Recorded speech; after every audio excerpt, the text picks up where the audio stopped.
Block ভিত্তিক ক্রীড়া প্রতিযোগিতা মাই ভারত এনওইকে উত্তর ত্রিপুরার উদ্যোগে হচ্ছে। আর পরিচালনার দায়িত্বে রয়েছে আমরা কদমতলা ব্লকের অন্তর্গত সরলা জিপি সূর্যশক্তি ক্লাব। এই ক্রীড়া প্রতিযোগিতাটা আমরা পরিচালনার দায়িত্ব পেয়েছি। এখানে মঞ্চে উপবিষ্ট আমাদের অতিথিবর্গ সবাইকে নিয়েই এই ক্রীড়া প্রতিযোগিতাটা মাঠে চলছে। আমাদের এই অনুষ্ঠানের শুভ উদ্বোধক ছিলেন কদমতলা পঞ্চায়েত সমিতির মাননীয় চেয়ারম্যান শ্রদ্ধেয় মিহির রঞ্জন নাথ মহাশয়, এবং প্রধান অতিথি ছিলেন কদমতলা পঞ্চায়েত সমিতির ভাইস চেয়ারম্যান শ্রদ্ধেয় বিদ্যাভূষণ দাস মহাশয়, এবং রয়েছেন আমাদের এখানে আমাদের জাতীয় যুব পুরস্কার প্রাপক শ্রদ্ধেয় নিরঞ্জন দাদা মহাশয় এবং অঞ্জন বর্ধন মহাশয়।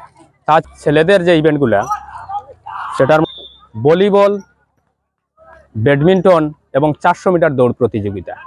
আর মেয়েদের মধ্যে রয়েছিল দলগত ইভেন্ট ছিল দড়ি টানাটানি, আর ব্যক্তিগত ইভেন্ট যেগুলো ছিল সেটা cycle racing, slow cycle racing, আর ছিল শর্টপাট। এই ইভেন্টগুলাই বর্তমানে মাঠে চলছে।